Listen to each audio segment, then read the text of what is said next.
The waiting room at Naval Medical Center, San Diego held 43 veterans on the first Monday of March 2025. 42 men and one woman who had spent the better part of 11 years perfecting the art of not being seen. Avery Shepard sat in the third row, spine straight, hands folded, eyes forward. She was 29 years old, 5 feet 3 inches in her working uniform, and she had the particular quality of someone who had trained stillness into every muscle fiber until it stopped being an act and became a condition. The plastic chair beneath her was the kind designed for waiting rooms in institutions that didn't care about comfort, and she sat in it the way she sat in every chair, like it was a position she had chosen deliberately, like she could be somewhere else in under 2 seconds if the situation required. She had been avoiding this appointment for 3 years. Not this specific day, not this specific room, but appointments like it, mandatory physical examinations, routine wellness screenings, the bureaucratic machinery of the Veterans Health Initiative that required her to sit in front of a doctor and remove her uniform blouse and let someone look at what 11 years of keeping secrets looked like on a human body. She had found ways around them, schedule conflicts that materialized at the right moment, a deployment rotation that made rescheduling necessary. Once a minor respiratory infection, real enough to be documented, timed with the precision of someone who understood how institutional systems could be navigated the same way a patrol route could be navigated, by knowing which doors were always unlocked and which corridors were never watched.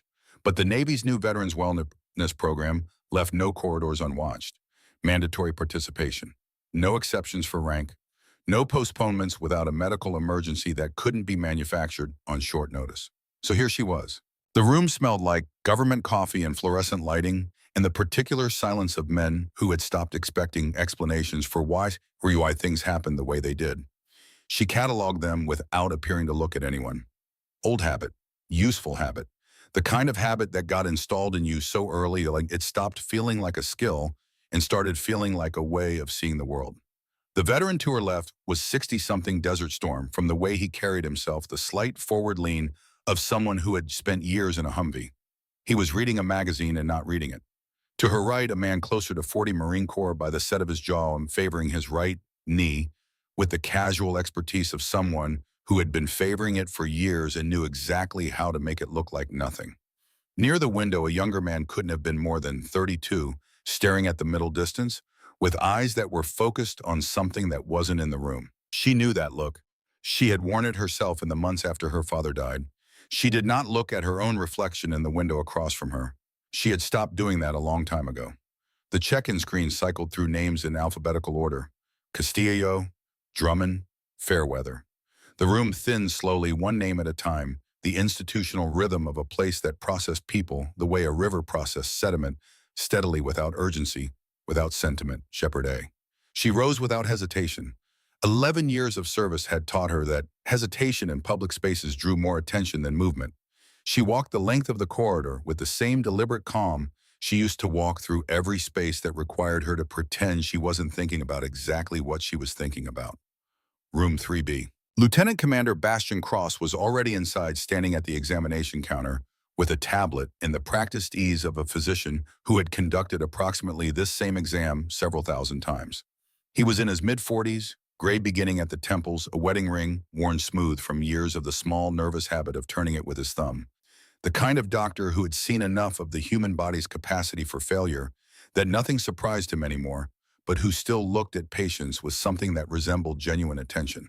He glanced at the screen, at her, at the screen again. Petty Officer First Class Shepard, 11 years active duty, hospital corpsman, currently assigned to his eyebrows, shifted by a fraction of a degree, SEAL Team 3. He said it aloud, just to confirm. She confirmed it. 2 weeks with the team. He made a note. Standard wellness screening. Any current injuries? Number medications? Number known allergies known. He asked the questions the way people ask questions when the form required questions to be asked, and she answered them the way she had answered versions of these questions for 11 years, cleanly, concisely, without offering anything that hadn't been requested. Then he set the tablet on the counter and actually looked at her. She was cleared for full duty with the SEAL team, he said, and there was something in his voice that wasn't skepticism exactly, but was adjacent to it. The kind of professional neutrality trained over a long career to mask what private opinions might actually sound like. She held his gaze without expression and told him she exceeded every physical standard required by the Navy for her rating. He accepted this. He picked up his stethoscope. I'll need you to remove your blouse for cardiac and pulmonary examination. Her hands stopped at the first button, not a pause that anyone without her specific training would have noticed. Half a second, maybe less. Just long enough for the part of her brain that had spent 11 years choreographing ways out of exactly this moment to run through the inventory of available options and find it empty. There were no conflicts to materialize, no rotation to return from, no minor illness conveniently documented. She was here in room 3B on a Monday morning in March, and the door was closed and a physician was waiting. She unbuttoned her blouse, folded it, set it on the examination table. The undershirt beneath was standard issue, the same as any other sailor's, and it covered most of what she needed it to cover, but she had known since she arrived that the undershirt was not going to be enough. Cross moved behind her with his stethoscope. Deep breath. She breathed, held it, released. The cold metal disc moved across her back in the methodical geometry of a pulmonary examination. Professional, routine. She had performed this exact exam hundreds of times from the other side of the stethoscope, and she understood the movements the way you understood a language you had studied long enough to stop translating and start simply knowing. Good. One more. She breathed again, and then his hand stopped. It stopped in the way that hands stop when they encounter something they were not expecting. Not a sharp halt that would have been reactionary. This was the measured pause of a trained professional encountering data that didn't match the model he had been using and needing a moment to recalibrate. 3 seconds of silence. 4. He asked her to remove her undershirt. She told him the cardiac examination didn't require it. He said he had found something. He needed to examine it properly. She pulled the shirt over her head. The scar sat high on her left shoulder. Entry wound, interior exit wound, posterior. The kind of injury that told a complete story to anyone who knew how to read what trauma wrote on a body. The edges were clean where surgeons had worked the skin around it, paler than the surrounding tissue. The depression of the entry point, subtle enough that it was nearly invisible in certain light and unmistakable in others. It was not the scar of a combat wound. It had the particular geometry of a controlled environment gone wrong, a training accident, the fragment of a weapon that had failed at the worst possible moment. Cross moved around to face her. His stethoscope hung from his neck. He was looking at the scar with the focused attention of a physician doing differential diagnosis, and she watched him do it the way she watched everything, without expression, without movement, without giving him anything to work with. He approximated the entry diameter with his fingers. He estimated trajectory. He looked at the exit wound's position and named the round with the certainty of someone who had not named it by accident. .338, possibly Lapua Magnum. She said nothing. He said that was a sniper rifle cartridge. He said he needed to understand how a Navy corpsman. The door opened. Admiral Edmund Harlow walked into room 3B, the way a weather system moves into a landscape, not dramatically, not with announcement, but with the absolute displacement of existing conditions. He was 68 years old, 6'2", silver-haired, with the kind of posture so thoroughly reinforced by 40 years of military bearing that it had become structural. His face was the face of a man who had made decisions in the dark and learned to live with them, and his eyes, pale and precise, moved from Cross to Avery in under 1 second. They found the scar. Everything in room 3B stopped. Cross watched the Admiral's expression cycle through something too fast and too complex to fully name. Recognition. The completion of a thought that had been waiting a very long time to finish. The Admiral said her name. Not her rank, her name. Avery Shepard. He said it the way people said names when a name represented a great deal more than identification. She came to attention despite being without her blouse because 11 years of Navy training did not ask permission before responding to the presence of an admiral. He asked Cross for 5 minutes alone with Petty Officer Shepard. Cross said he was in the middle of an examination. The Admiral said 5 minutes. Cross recognized the structure of that sentence. He picked up his tablet and left. The door closed behind him. The room was very quiet. Harlow stood 3 feet from her, close enough to be present. Everything between them that had not been said pressed against the clinical white walls, the blood pressure cuff on its hook, the anatomical charts showing muscles and bones that Avery had memorized in corpsman school 11 years ago. Leland taught you to shoot, Harlow said. Not a question, a statement that had been waiting 13 years for the right room to be spoken in. She said, yes, sir. He asked about the training accident. April 2012. The rifle failure. Fragment wound to the left shoulder. She had been 16 years old. She confirmed it. He said she had been lucky to keep the arm. She said she had been lucky to be alive. He was quiet for a moment. She watched him find the words he needed and understood from the way he chose them, that these were words he had rehearsed a great many times in rooms she had not been present in. He told her that Leland had blamed himself for the accident, that Leland had said, 2 weeks after it happened, that he should have caught the metal fatigue earlier, should have checked the rifle more carefully before handing it to a 16-year-old girl who trusted him completely. She already knew this part. Then Harlow told her the part she did not know. He told her that on October 14, 2012, in the Jordanian desert, not Afghanistan, not Iraq, a classified forward operating base near the Jordanian border from which operations were being run that would never appear in official records, Leland Shepard had been providing overwatch for a patrol extraction when intelligence failed and the extraction became a catastrophe in under 4 minutes. 11 Marines in the open. Coordinated fire from 3 directions. One overwatch position with a clear angle on all 3 threat sectors simultaneously. Leland had spotted the ambush before it closed. He had called it on the radio, and then he had made a decision. He stayed on station. He didn't withdraw to the secondary position. He didn't execute the standard overwatch protocol that would have gotten him out. He stayed in the primary position and worked through those sectors methodically, and he kept working until all 11 Marines were clear. The last transmission Leland Shepard sent was 4 words. All 11 are out. Avery had spent 13 years understanding her father's death as something that had happened to him. An ambush. The bad luck of war. She had spent 13 years with a grief shaped like something taken, something stolen, something violent and senseless and beyond anyone's control. She stood in room 3B and felt the shape of that grief change. It had not been taken from him. He had given it. He had known exactly what staying on station would cost. He had made the calculation and reached a conclusion that 11 lives outweighed 1 life and remained at his post with the same professional deliberateness he had brought to every other decision in his career. He had chosen to die the way he had chosen to live, with precision, with purpose, and with absolute clarity about what he was protecting. She said nothing for a long moment. The fluorescent light hummed above them. Somewhere down the corridor, a PA system announced a name. She asked Harlow why he was telling her this now. He looked at her left shoulder, at the scar that Bastion Cross had been holding in his hands 30 seconds before Harlow walked through the door. "Because you've been carrying a version of this story that isn't true," he said. "And where you're going, the wrong story will get people killed." She thought about SEAL Team 3. About the briefing room she would walk into tomorrow morning, and the 12 operators who would look at her with the specific calibrated skepticism of professionals assessing risk. She thought about Commander Owen Fulton, described to her by 3 separate people as the kind of officer who made decisions with the permanence of geological events. She asked Harlow what he needed her to do. He said he needed her to be exactly who she was, the whole of it, not the half she had been presenting to the Navy for 11 years. She put her undershirt back on, her blouse. She buttoned each button, starting at the bottom, working up the habit of a woman who had learned to dress herself in the dark in conditions that did not allow for deliberation. He told her that her father would be proud. She thanked him for telling her the truth.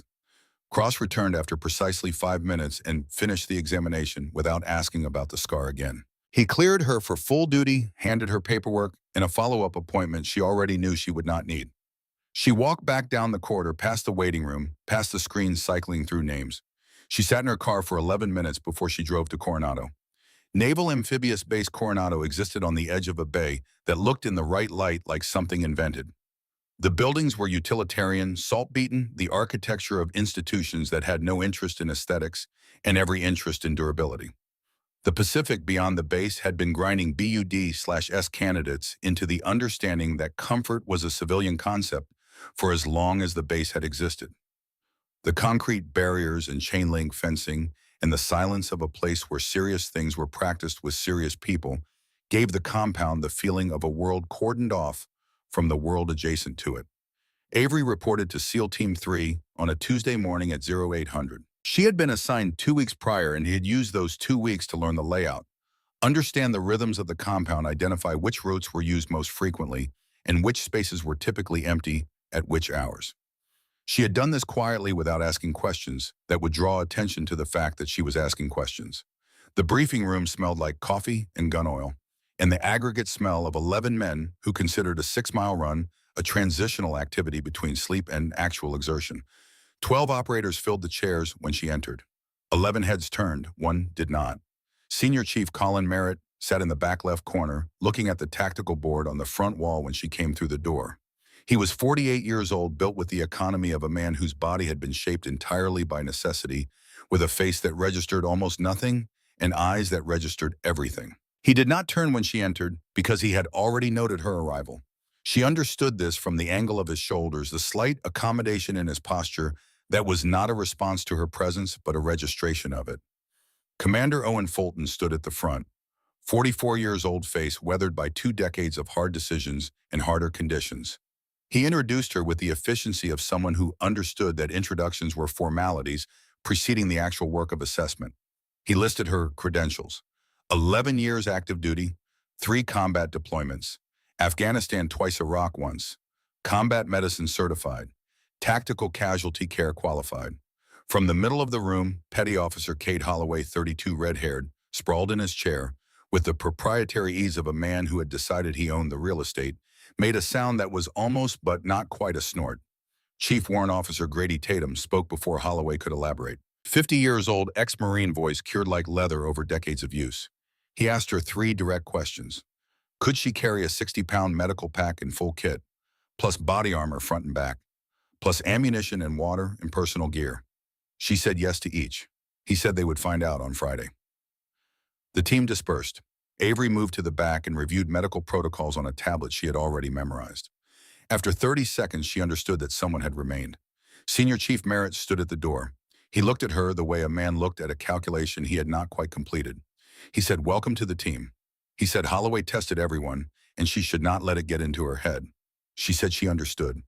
He studied her for another 3 seconds, not the assessment of a man forming a first impression, but the assessment of a man confirming a suspicion he had already formed.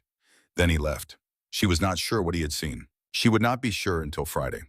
The range sat on a flat stretch of hard-packed ground inland from the bay. Targets at 50 meters, 100, 300. The smell of burnt propellant accumulating in the still air. The sound of controlled shooting, not the chaos of contact fire, but the rhythmic punctuation of professionals working through qualification standards. It was Wednesday when Avery first came close to the thing she had been carrying for 11 years.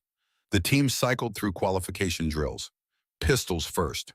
She qualified on the Beretta M9 with 40 rounds and 40 hits, in a grouping tight enough that Tatum raised one eyebrow at the target when it came back on the line. "Doc can shoot a pistol," he said to no one in particular. Then the team moved to rifles. The M4 carbines. Then the long guns. The M4 OA5 sniper rifle. The same platform her father had used. Same stock geometry. Same scope mounting system. Same balance in the same particular weight she had held in her hands approximately 1,000 times between the ages of 12 and 16 and had not held since. She stood behind the firing line. She was supposed to be observing. Senior Chief Merritt took the line at 600 meters. He settled into position with the ease of a man for whom this had become less like a skill and more like a posture. The first shot broke clean. It landed 8 inches left of center mass. Avery's lips moved. The correction was barely audible. It was not intended to be audible. It was the involuntary release of a calculation her nervous system had run without her permission, the kind of reflex built into a person through repetition that didn't stop being a reflex just because 11 years had passed and a promise had been made. "Right shoulder," she said. 4 clicks into the wind. Merritt did not move. He did not turn his head. But the almost imperceptible shift of the rifle on its bipod was not an accident, and the second shot that broke 15 seconds later hit center mass with the precision that a 600-meter miss did not normally produce without adjustment data. The team did not notice. Holloway was watching his own target. Tatum was behind the spotting scope. Fulton was reviewing something on a tablet. Petty Officer Drew Langford, 24 and still in the phase of his career, where everything was information he was trying to absorb simultaneously, was watching Tatum watch the target. Merritt fired 4 more rounds, every one of them center mass. When he came off the line, he walked past Avery without slowing, just close enough that his words could reach her and no one else. "Good wind call, Doc."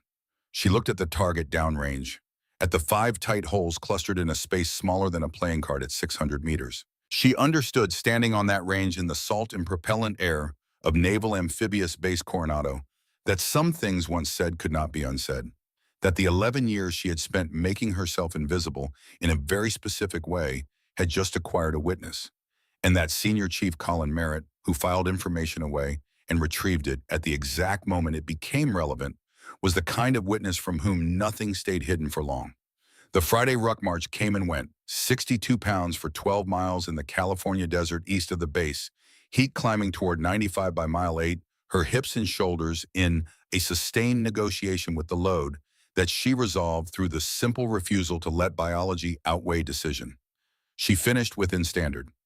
Not first, but finished without assistance, without giving Holloway the $20 he had apparently wagered on her failure. Tatum handed her a water bottle at the finish line and told her she could walk with the weight.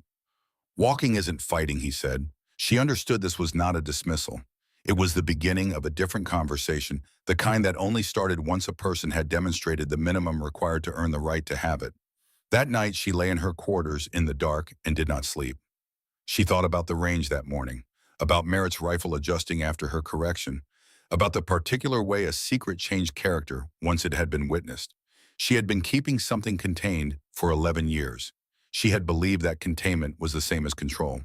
She was beginning to understand the difference. The medical drill happened on a Thursday afternoon, 3 days before the operational briefing, in a gravel-floored training yard behind the equipment building that smelled like dust and hydraulic fluid and the residue of 10,000 previous rehearsals.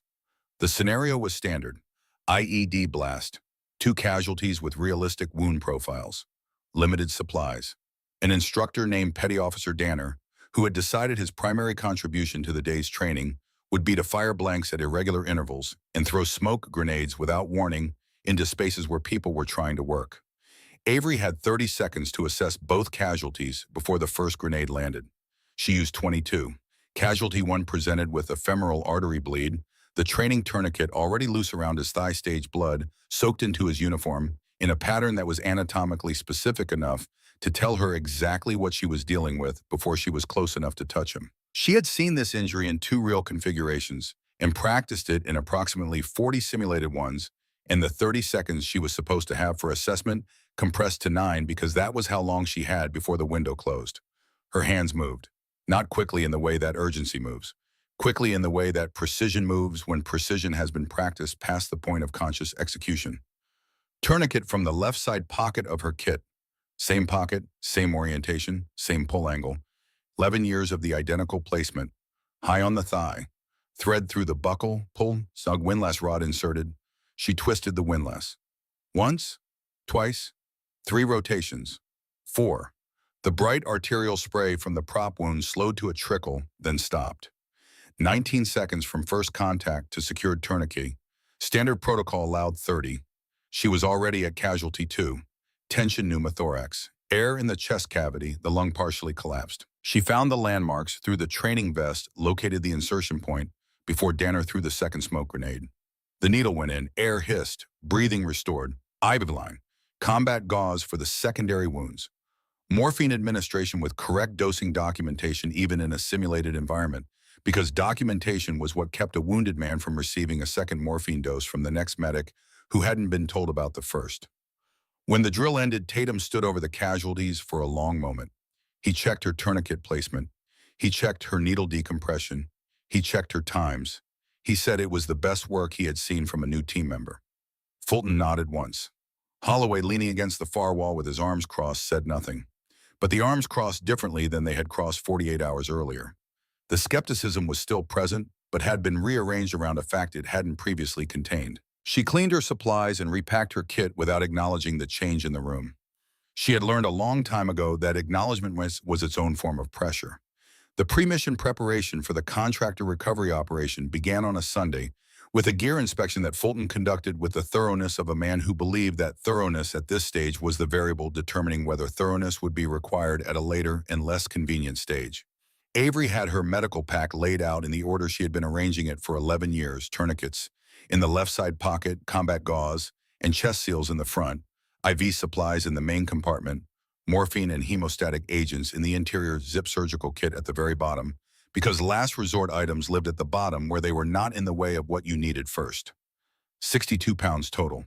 Fulton checked it without comment and moved on. It was during the final equipment check Monday morning, 6 hours before the movement briefing, that Petty Officer Drew Langford walked from the vehicle bay to the equipment building and didn't quite get there. Avery was at the supply table running a final inventory when the pattern in her peripheral vision shifted.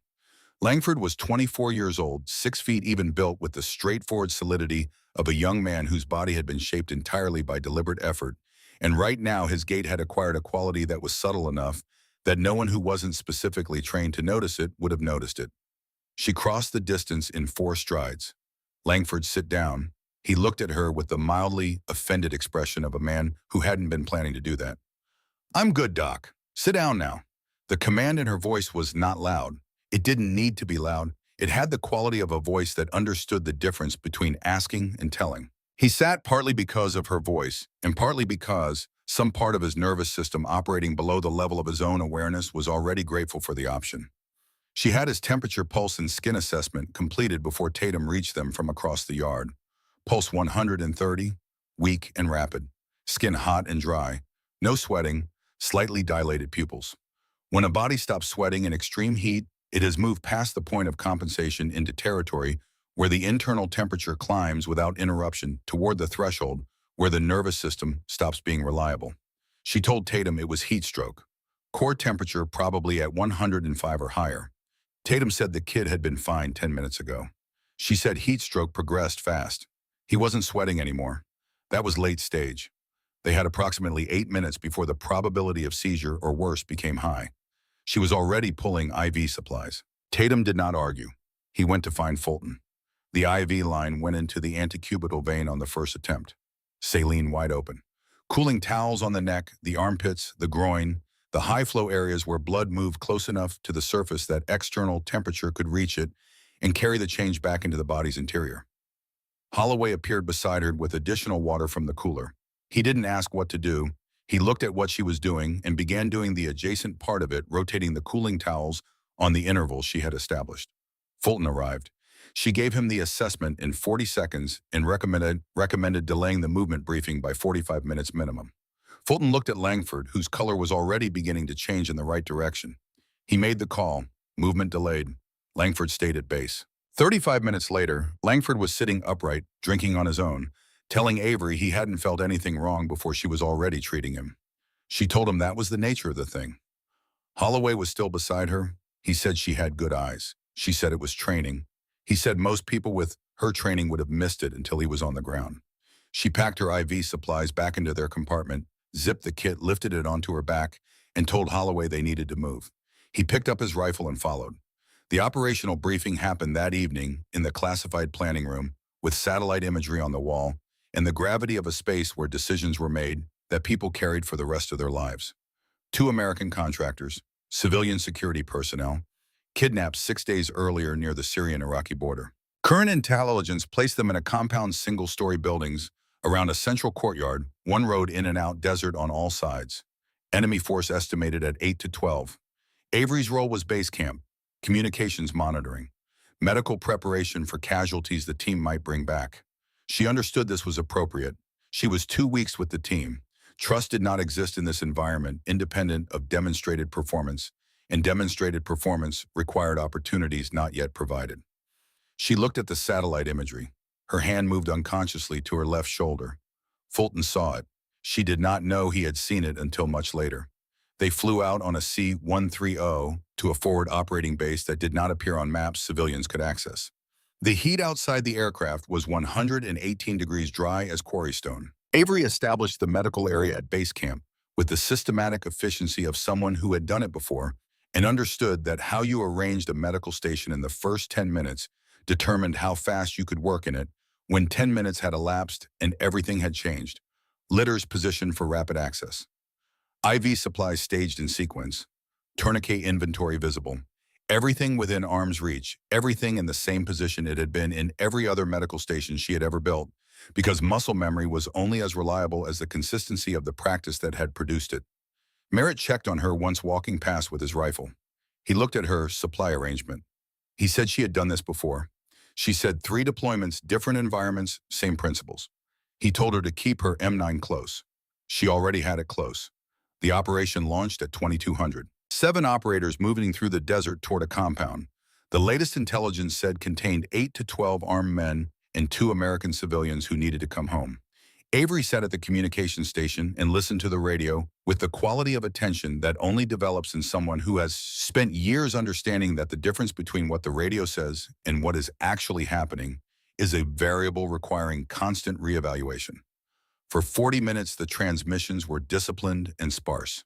Movement updates, position confirmations, the choreography of a team that had done this enough times that communication had been stripped to its minimum necessary elements. Then Merritt's voice came through on the operations channel. Base, entry 2.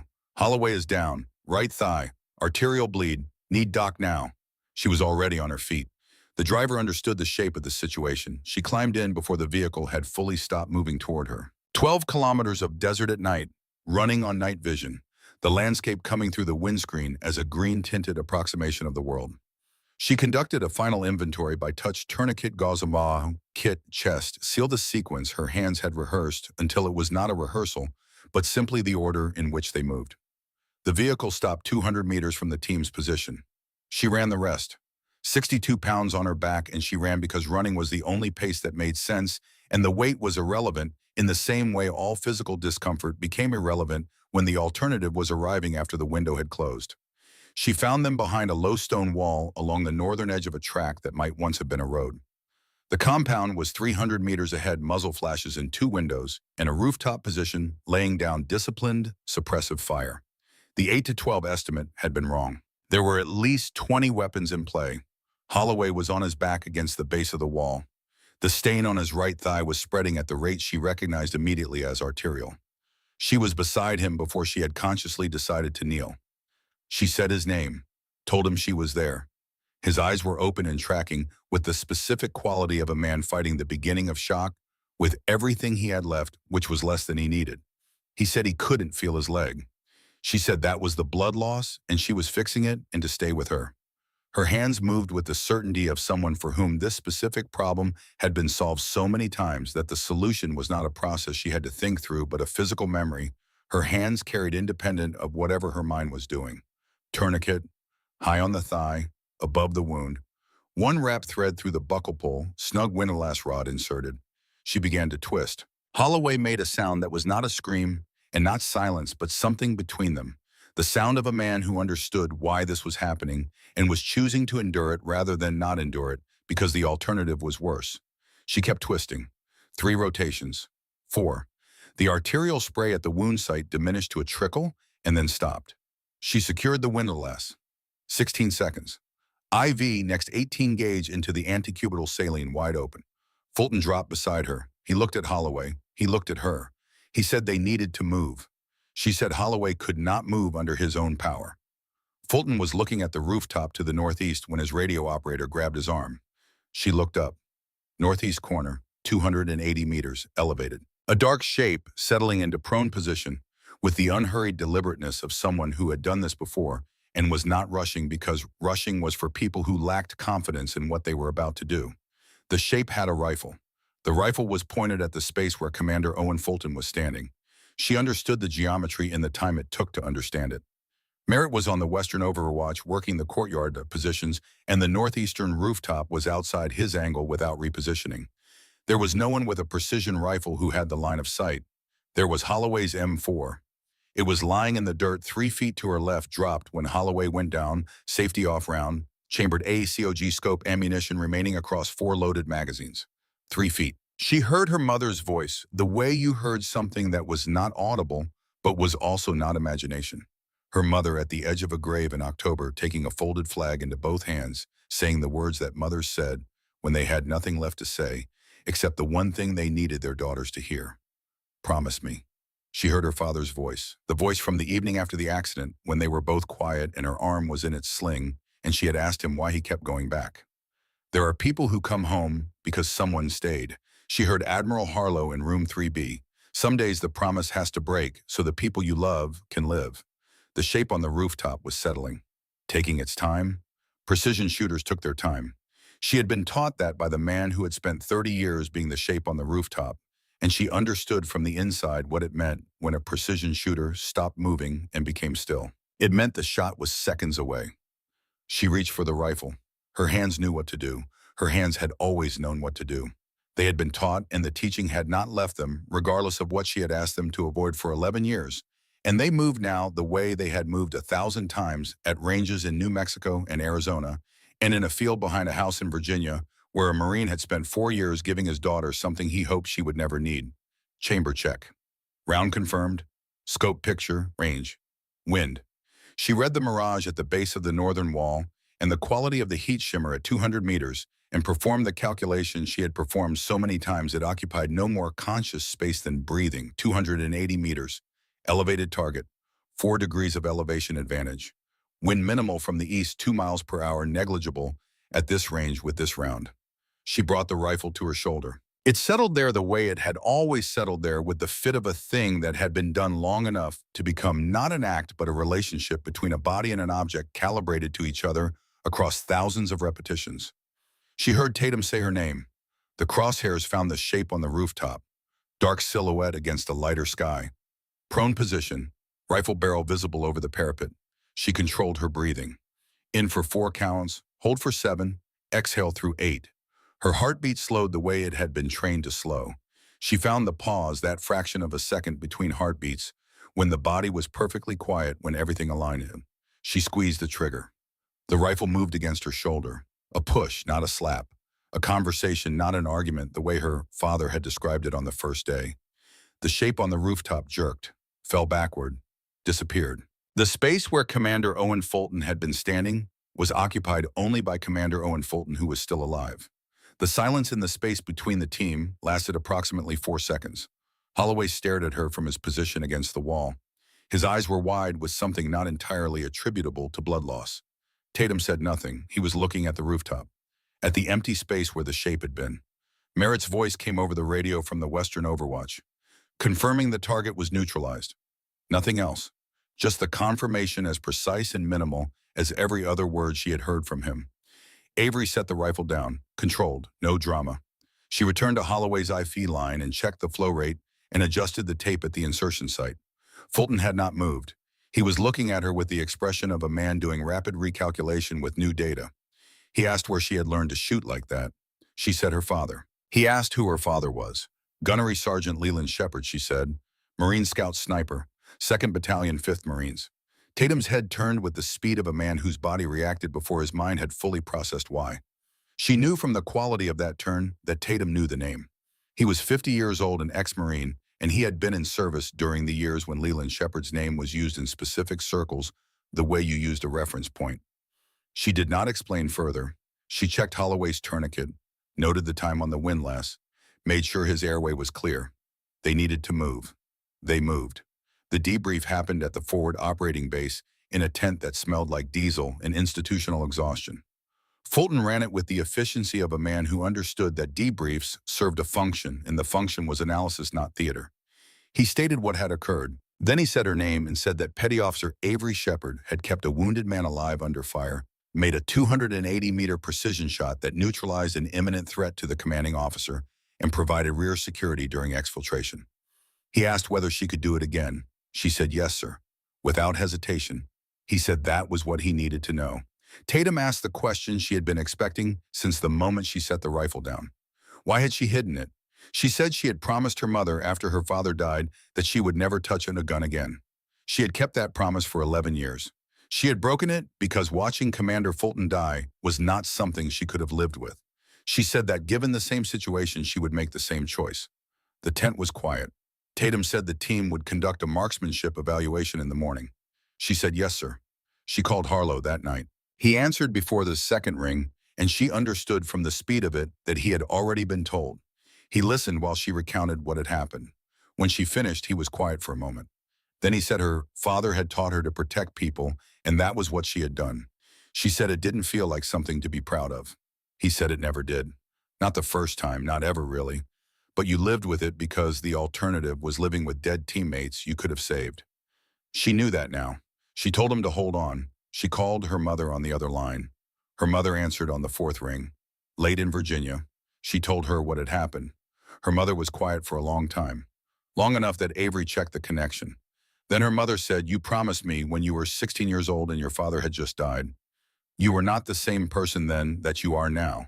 You are a woman who saved lives tonight. Your father's daughter, a healer and a protector. Both. Her mother's voice carried the weight of what she was saying and what she was choosing not to say simultaneously, which was the way her mother had always spoken about the things that mattered most. She said she was proud of her, scared for her, but proud. The marksmanship evaluation began at 0800 with the team assembled in the way evaluations assembled people formally, without announced agenda, the results doing the work that announcements would have made premature. 600 meters, wind from the west at 5 miles per hour. Merritt handed her the M40A5 and told her what she already knew about the scope and waited. She hit center mass on the first shot, 800 meters. She made the adjustments. She hit upper chest, 1,000 meters. She took her time with this one. At 1,000 meters, the variables accumulated in ways requiring them to be addressed in sequence rather than simultaneously. Mirage reading, atmospheric pressure. They were at elevation, the air slightly thinner than sea level. Wind not just at the firing point, but at the midpoint and at the target. Bullet drop approaching 60 inches with this round. She made her adjustments. She found the center of the instrument, not the absence of motion, but the alignment of intention and mechanics that existed inside it, the place her father had spent 4 years teaching her to locate. She fired. Merritt watched through the spotting scope. He said nothing for 5 seconds. Then dead center. Tatum made a sound under his breath that she had learned was his version of a significant reaction. Fulton asked what her maximum effective range was in training. She said 1,200 meters. Multiple times. Consistent results. The team was quiet. Merritt lowered the spotting scope. He looked at her for a moment. Then he reached into the chest pocket of his uniform and produced a sealed envelope. Aged, the paper slightly yellowed, her name written on the front in handwriting she had not seen in 13 years. He said her father had given it to him at Camp Pendleton in September of 2011, 1 year before Leland died. Her father had told him to hold it until she was ready. He looked at her. He said, "I think you're ready." She took the envelope. She held it for a moment without opening it. Not heavy in any way a scale would register heavy in the way of things that had been saved for the right moment by someone who believed the right moment would arrive. She opened it. The handwriting was her father's, angular, slightly forward-leaning, the penmanship of a Marine who had been taught that legibility was a professional responsibility. 2 pages. She read it once quickly and then again slowly because the second reading was the one that counted. He had known he might not come back. He had written, "I'm not teaching you to kill. I'm teaching you to protect. The promise your mother will ask for, I understand it, and I want you to keep it for as long as keeping it doesn't cost someone else their life. Some days the promise has to break so the people you love can live. When that day comes, don't hesitate. I never did. And I never regretted a single decision I made for the people standing on my left and my right." The last line, "If you're reading this, you made the right choice. I'm proud of you. I always was." She folded the letter along its original creases. She looked at the target 1,000 meters downrange. The hole she had put in the center of it, precise and clean, the kind of mark that only came from the intersection of instruction and instrument in the particular quality of someone who had been taught at 12 years old that the mathematics of distance were not an abstraction, but a language, and who had not forgotten a single word of that language in all the years since. She put the letter in her breast pocket, over the scar. The operations order came down on a Wednesday morning, 9 days after the contractor recovery, and Avery understood within the first 30 seconds that this one was different. Not in the way all missions differed from each other, different in degree and in kind and in what they would require from the people who agreed to walk into them. Thomas Whitmore, 41 years old, freelance journalist, 15 years covering conflicts in regions where a Western press credential provided approximately the protection of a coat of paint in a rainstorm. He had been reporting on the refugee situation near the Turkish border when he disappeared. The intelligence placing him at the target compound was 48 hours old. The intelligence estimating his execution was 12 hours old and considerably more precise. 30-plus enemy combatants. Confirmed presence of at least one trained marksman. Likely Eastern European, possibly former military. The kind of precision shooter trained by institutions that took precision seriously and whose current employment with irregular forces meant he had moved into the category of problems requiring a specific kind of solution. Fulton ran the briefing without inflection, presenting the variables the way a structural engineer presented load calculations, not because the weight of them wasn't understood, but because understanding the weight of them was the prerequisite for doing anything useful about it. He reached Avery's role. He said it without ceremony. Petty Officer Shepard. Entry team. Full medical load plus M4. Merritt held primary sniper overwatch from the eastern ridgeline. She held backup precision and primary medical. Counter-sniper awareness required the Eastern European had been assessed as Tier 1 trained. Merritt would be the primary target if that shooter identified the overwatch position. She absorbed this counter-sniper threat against Merritt. She filed it in the place she filed operational variables that had direct implications for the people she was responsible for keeping alive. Holloway, whose leg was healing on the right side of its prognosis, grinned at her from across the table. She did not grin back. She was reading the satellite imagery. The compound sat in a shallow valley, 3 kilometers from a population center. One road in. The valley walls on the eastern side would give Merritt his overwatch elevation, but the western approach to the compound had a blind spot, a building line that would block long-range observation into the northeastern corner of the courtyard from the ridgeline position. She noted it. She did not say anything about it yet. She would know what it meant when the time came. The helicopter insertion put them on the ground at 0200 2 kilometers north in a dry riverbed, smelling of mineral dust and the absence of water. Cold in the way that desert air was cold before sunrise, not the cold of northern latitudes, but the cold of a place that had expelled all the day's heat and replaced it with sharp clarity. Merritt separated from the team, immediately moving east toward the ridgeline with his rifle in the particular economy of movement unchanged by darkness or terrain or what he was carrying. She watched him go. The approach took 40 minutes, controlled movement through terrain that rewarded patience and punished haste. At 0645, the team reached the compound perimeter. Merritt's voice came through the earpiece with the flatness of a man reporting weather. 30-plus heat signatures. Multiple vehicles in the eastern lot that weren't in the original imagery. Reinforcements arrived within the past 12 hours. The northeastern corner of the courtyard was blind from his position exactly as the satellite imagery had suggested. He added, "I have eyes on one individual maintaining a static position on the eastern approach. Elevated, not moving, counter-sniper posture, the Eastern European." He had found Merritt's ridge before Merritt had settled into it. He was watching the approach, waiting. Fulton processed this in approximately 4 seconds. He said they proceeded. Whitmore was alive. Aborting was not a choice the situation offered. He looked at Avery. "Merritt is exposed. Be ready." The breach was clean. Holloway set the charge with the proficiency of 11 years. The count ran. The door became a memory. They flowed through. First room empty. Second room, 2 men reaching for weapons that never completed their journey to firing position. Tatum and Holloway worked in the overlapping manner of people who had rehearsed the choreography enough times that it had become reflex. Third room, Whitmore was in a wooden chair with his wrists secured behind him, his face carrying the evidence of 4 days in the custody of people who understood that pain was a communication tool. His left eye was swollen to a narrow slit. His lower lip had been split and resplit. His breathing was the shallow, controlled breathing of a man who had learned that deep breaths had a cost ribs at minimum bruised, probably fractured on the right side. His eyes were open and tracking, and when he saw American uniforms, something moved through his face that was older than relief. She cut his restraints. Quick assessment. Broken ribs probable. Facial trauma. Significant dehydration.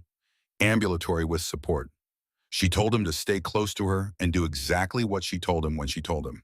He said he understood. Then the world came apart. The RPG came through the east window at an angle that suggested the shooter had been positioned on the adjacent roof waiting for exactly the movement that a successful breach produced. The warhead impacted the interior wall 2 meters from Avery's position. The blast wave was a physical event. It picked her up and introduced her to the wall behind her with a force that left no room for negotiation. She ran her assessment before she had fully processed that she was on the floor. Arms functional, legs functional, head ringing manageable. Vision blurred for 3 seconds and then cleared. She found Langford. He was 4 feet from where she had last seen him, and the shrapnel pattern across his left thigh and hip told her everything she needed to know before she was close enough to touch him. Multiple fragment wounds. The proximal one high on the femoral triangle producing the arterial signature she now knew as well as her own pulse. She was beside him before she had decided to move. But her hands moved differently this time. Not the deliberate sequence of a person executing a learned procedure. The hands of someone for whom the procedure had dissolved into pure motion, no gap between recognition and response, no translation between knowledge and action. She had done this twice in combat now, and the body remembered in a way the mind no longer needed to supervise. Tourniquet. Positioned. Windlass turning. Langford held his sound behind his teeth, and she respected him for it. 12 seconds. The bleeding stopped. She noted the time on the windlass, started the IV, and looked up. Then Merritt's voice changed on the radio, not the flat professional cadence of a man reporting targets. Something underneath it compressed, controlled, but unmistakably different from everything he had transmitted before. The difference between a man reporting what he observed and a man reporting what had just happened to him. Counter sniper. Eastern Ridge approach. He found me. I'm hit. Right shoulder. I cannot maintain position. The Eastern European is still active. His last known is the ridgeline northeastern quadrant. He's moving. She understood it in the sequence it deserved. The Eastern European had not been passive. He had been waiting for exactly this, the signature of a precision rifle firing from elevation, the thermal signature of a man who had been lying still long enough that his position was readable to anyone patient enough and trained enough to read it. He had found Merritt. He had taken the shot with the professional unhurriedness of someone who had done this before. And now he was moving, repositioning, looking for the angle that would let him work against the team's exfiltration. Merritt was off the ridge. The team had no long-range cover. And somewhere on the high ground northeast, a counter-sniper with Tier 1 training was finding a new position from which to dismantle the extraction, one operator at a time. Fulton was calling exfiltration when the first long-range round came in. Not from the compound, from high ground northeast. Single-shot precision interval, the patient cadence of a shooter who was not suppressing, but selecting. It struck the wall section 2 feet from Tatum's position. Tatum moved without being told. The second round followed in 8 seconds. Same interval, same patience. The Eastern European had a line on the exfiltration route, and he was using it methodically. Fulton looked at Avery. The compound was still producing fire. The machine gun on the northern building rooftop, 380 meters belt-fed 2-man crew, was laying sustained fire across the courtyard, and the Eastern European was working from elevation on the northeast or covering the one route out. 2 threats, 1 rifle, and Langford on the ground. She told Fulton Langford is stable. Tourniquet secured IV running. He needs the litter teams, but he does not need me in the next 5 minutes. I have the angle on the machine gun from this window position, and I can find the Eastern European's muzzle flash if he fires again. Fulton said, take the machine gun first. She positioned at the window frame. M4 up, a COG scope, 380 meters. Wind from the northwest at approximately 6 miles per hour. Bullet drop with 5.56 at this range, approximately 18 inches, scope zeroed for 300. She adjusted her point of aim. Breathing cycle. In. Hold. The pause. She fired. The gunner went backward. The ammo handler grabbed the weapon before it finished moving. Trained response, not panic, the reaction of someone who had rehearsed exactly this contingency. He settled behind the gun in under 4 seconds and resumed fire at a slightly different vector. She tracked the movement. He had shifted right approximately 40 centimeters lower than the first gunner, the shield giving him more coverage, his head barely above the parapet. Smaller target. She let it accounted for the new position fired. The second gunner dropped. The machine gun went silent. She was already moving laterally along the interior wall, positioning for the angle on the northeastern high ground. The Eastern European would fire again. He was working a rhythm, disciplined, not reactive, and when he did, she would have his position. The third round came at 8-second interval. She had the muzzle flash. Eastern ridgeline, 430 meters, partially concealed behind a rock formation. Right shoulder and rifle barrel visible above the stone line. Good position. Not perfect. She settled against the interior wall. Rough stone, not ideal, but solid. The ACOG compressed the distance. She found the pause between beats. Fired. Silence from the ridge. No repositioning. No fourth round. She held position for 10 more seconds, watching for movement. Nothing moved on the ridge. The rock formation was still. Merritt was off the radio. She did not know yet what she would find. Fulton extraction called. Bird inbound. 18 minutes. Let's move. She helped get Langford onto the improvised litter that Tatum and an operator named Swick constructed from a door and parachute cord in under 90 seconds. Whitmore moved beside her, one hand on the wall for support, the shallow breathing of a man rationing the capacity of his ribs. They moved through the compound's western gate into the 200 meters of open ground between the breach point and the rally point. Running gunfight. The remaining compound force had reorganized. Return fire from 3 directions, not sustained, not coordinated, the fire of men whose command structure had lost its center, but whose individual motivation remained intact. Fulton and Holloway worked the flanks. Tatum and Swick carried Langford. Avery moved between Whitmore and the incoming fire, which was the instinct of 11 years of putting herself between the wounded and what was wounding them. At the rally point behind a cluster of boulders, 400 meters from the compound, she reassessed Langford immediately. Tourniquet still secure. IV still running. Color poor but consciousness intact. She adjusted the flow rate. She gave him water. He said he was starting to understand why the medics always looked tired. She told him he would have plenty of time to think about that on the surgical table. Tatum found her at the edge of the rocks. He said Merritt's position was 600 meters northeast. The helicopter would pass within 300 meters of it on approach.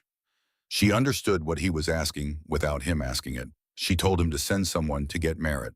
Tatum said he had already sent 2 operators. Then he looked at her and said, "Good shooting, Doc." He had never called her that before. Not with that tone. She understood the difference. The helicopter came in low and fast rotors, hammering the night air into submission, and when it touched down at the LZ, the team loaded with the urgent efficiency of people who understood that every second on the ground was a second the situation could reassemble itself into something worse. Merritt was the last one in. His right arm was immobilized against his chest with an improvised pressure dressing applied by one of the operators who had reached him on the ridge. He moved under his own power, which told her the vascular structures were intact, but the set of his jaw told her the shoulder was serious. She was beside him before he had fully cleared the door. He looked at her. She started cutting the sleeve without asking permission, because in her professional assessment, permission was secondary to assessment, and assessment was what was required right now. The entry wound was below the clavicle, the surrounding tissue swollen with the pattern of a round that had not exited, seated somewhere in the posterior shoulder complex. She assessed motor function. He could move his fingers with effort. Sensation present. Capillary refill normal. The vascular structures were intact. The nerve was a different question. That required imaging she did not have. She irrigated the wound, applied hemostatic gauze, pressure dressing. She secured the arm against his body in the position that would minimize movement and therefore minimize additional damage during the remainder of the flight. She told him he needed surgery, that the round was seated close enough to the brachial plexus that the surgeon needed to see it before anyone made promises about timelines. Merritt looked at her. She said, "I know what you're about to ask. The answer depends on what the imaging shows. But I will tell you this, you will shoot again. That much I can see." He held her gaze for a moment. Then he looked away, which was its own kind of answer. She finished the dressing. The helicopter banked hard over the valley and climbed, and below them the compound grew small and then disappeared into the darkness of the desert, and she sat on the deck of the aircraft with her back against the bulkhead and watched her people and felt the particular exhaustion that came not from the physical expenditure, but from the sustained contraction of everything that had been required to hold this together, from the moment the RPG came through the window until the moment the bird lifted off. Holloway was across the cabin. He had been watching her. He said Doc just held off half the compound. She said I neutralized the machine gun position and the counter sniper. The rest of the team did the rest. He looked at her for a moment. He said I was wrong about you. She said you didn't have the information. Now you do. He accepted this. She understood from the way he accepted it, without the defensive elaboration of a man who hadn't fully processed the acknowledgement that he had been sitting with this particular reckoning since the night she put a round through a rooftop shooter at 280 meters to save Owen Fulton's life, and that the reckoning was complete. Langford from his stretcher, she also kept me from bleeding out. Twice. Holloway, she also kept me from bleeding out. Tatum from the front of the cabin, not looking back, she also spotted your heat stroke before you hit the ground, Langford. A pause. Langford, that too. Admiral Edmund Harlow flew into the forward operating base on a Thursday evening, 48 hours after the exfiltration, in a way that was not announced in advance, and was therefore not prepared, for which she suspected was intentional. The team had spent 2 days on the administrative aftermath of a complex operation, reports equipment, inventory, medical follow-up. Merritt had been transferred to the surgical unit. Langford was post-op recovering well, already asking questions about return-to-duty timelines that she deflected with the practiced patience of a corpsman who had spent 11 years managing the optimism of injured operators. Harlow arrived in the early evening when the desert had begun its nightly process of releasing the day's heat, and the sky was doing the things skies did over desert landscapes, when the light left colors that had no precise names, the extravagance of a place that was stark in daylight and abundant at dusk. He walked into the briefing tent, and the room adjusted around him. He looked at each team member, at Fulton, at Tatum, at Holloway. He looked at Avery last, and what was in his expression was not the official recognition of an admiral reviewing an action report.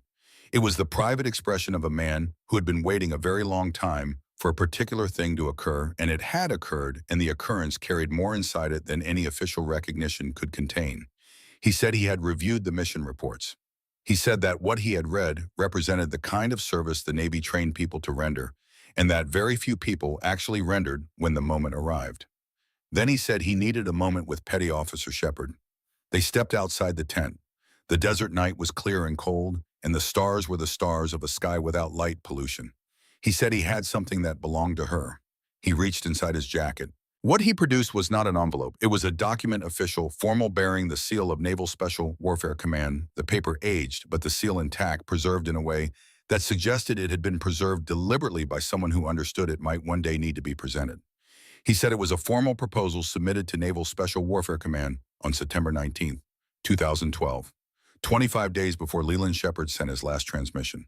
She held it. Her father's name was on the submission line. The document was 3 pages. She read it in the cold night air with Harlow standing 2 feet away, once quickly, once slowly, the first reading for content and the second reading for what lived beneath the content. Leland Shepard had formally requested that Naval Special Warfare Command establish a pathway by which qualified Navy corpsmen with verified long-range marksmanship training could be considered for integrated operational roles within SEAL teams. He had attached ballistic performance data. He had attached a training curriculum framework.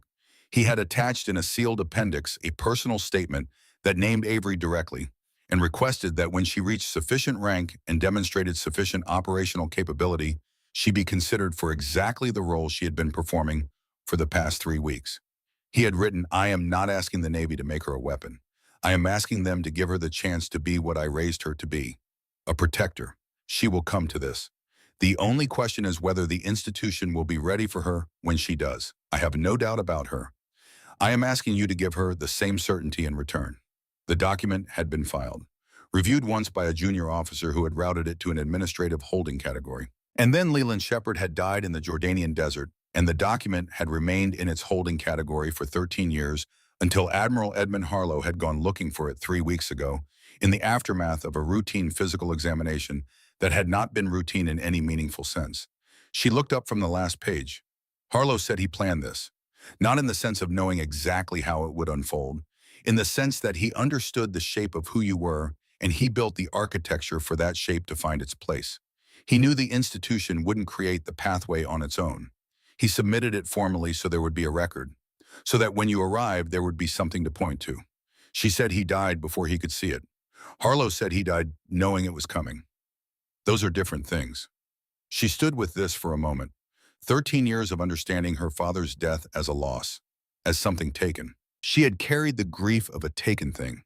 Its specific shapelessness, its refusal to resolve into meaning the way it pressed against the ribs at odd hours. And over the past 3 weeks, that grief had been changing shape, slowly becoming the grief of a given thing instead of a taken one. And the document in her hands was the final structure of that new shape. Not a man who had been taken from her, a man who had been preparing something for her for the entirety of the time he had known her, and who had died in the act of that preparation with the specific clarity of someone who understood exactly what they were doing and exactly why. She folded the document along its original creases. She held it against her chest. She thanked Harlow. He said there was nothing to thank him for. He said he had been carrying it for 13 years and was glad to put it down. The ceremony happened the following morning, short, functional. The kind of recognition that Fulton conducted with the same efficiency he brought to everything, acknowledging what had occurred without manufacturing a larger occasion from it than the occasion required. Fulton spoke about the Whitmore operation in the precise, stripped language of a commander, summarizing an action for the record. He named what had been accomplished. He named who had accomplished it. He said the team would be recommending Petty Officer Shepard for cross-designation as combat medic and designated marksman, a formal recognition of capabilities demonstrated in the field on 2 consecutive operations. He said nothing else because nothing else needed to be said. The recommendation was the recognition. When the assembly dispersed, Merritt found her. His right arm was in a sling. He moved with the deliberateness of a man whose shoulder was itemizing its grievances with every step. But he moved under his own power, which told her the surgery had gone as well as she had told him it would go. He reached into his chest pocket with his left hand, the functional one, and produced something he held out to her without preamble. A patch. Custom hand-stitched, the kind of thing that existed outside the official supply chain and inside the traditions that units developed over years of proximity and shared experience. A navy trident gold thread on dark fabric overlaid with a red cross. He said it was unofficial. She said she knew. He said it was accurate. She said she knew that too. She held it for a moment. The stitching was precise. Someone had done this carefully with attention to the work. She understood that this had been made before this morning, which meant the decision to make it had preceded this conversation, which meant someone on this team had believed before the ceremony that this was the right outcome. She looked at Merritt. He said, "Your father told me you had the steadiest hands he had ever seen on someone that young. He said you understood the mathematics of distance the way some people understood music, not as a skill you acquired, but as a language you already spoke. He said you would find your way to exactly where you needed to be." She said he also told you I had promised never to use it. Merritt said he told me that too. And then he said the promise was the point, that a person who made that promise and kept it for 11 years was a person who understood the gravity of what she was carrying. And a person who understood that gravity would only put it down when the gravity of the alternative was greater. He said he trusted you to know when that moment was. She looked at the patch. She said, "Did he tell you anything else?" Merritt was quiet for a moment. He said he told me you were better at this than he was by the time you were 16. And that knowing that was the best thing he had ever known about himself, that he had taught something to someone who had exceeded the teaching. She held the patch against her palm. The fabric was slightly stiff from the stitching, the trident raised against the cross beneath it, two things occupying the same space, both of them defining the same purpose. She thanked Merritt. He said, "Don't thank me. Put it on." She called her mother that evening from the satellite phone in the communications tent. Virginia in early spring, she imagined that particular afternoon light that came through the kitchen window at a low angle and made the dust particles visible in the air. Her mother answered before the third ring. She told her what had happened. Not all of it, the operational details belonged to their classification, but the shape of it. The compound, Langford, the machine gun, the counter sniper on the ridge, the helicopter lifting off. When she finished, her mother was quiet for a moment. The satellite connection carried the slight delay of distance, a fraction of a second between speaking and hearing. And in that fraction, she thought about the space between what a person prepared for and what actually arrived. Between a promise made at 16 and the person who had made it. Between a father who died in a desert and the document he had left behind. Her mother said, "I have been afraid for you for 11 years. Every deployment, every phone call I didn't get, every news report I couldn't watch to the end. And I am telling you that none of that fear was wrong, and none of it is going away." A pause. "And I am also telling you that I am proud of you in a way I do not have adequate words for." Avery said, "I broke the promise." Her mother said, "You made that promise when you were 16 years old, and standing next to your father's grave, and the grief was so large you could not see around it. You made it out of love. You kept it out of love. And you broke it out of love. The same love every single time." Her mother's voice did not crack. It carried. She said, "Your father told me the last time we spoke before he deployed that he was giving you the only thing he knew how to give. He said he hoped you would never need it. He said he knew you would. He said, and I want you to hear this exactly the way he said it, he said you were going to save people with both hands, with the healing and with the protection. He said some people only knew how to do one thing. He said you were built to do both." Avery said nothing for a moment. Then she said, "I miss him." Her mother said, "I know, every day. But he is with you, in those hands, in those choices. In every person who came home because you were there." She said, "I love you, Mom." Her mother said, "Come home safe." And Avery sewed that patch on. 6 months later, she stood at the front of a classroom at Naval Amphibious Base Coronado with 16 students in front of her and the Pacific Ocean filling the windows behind her.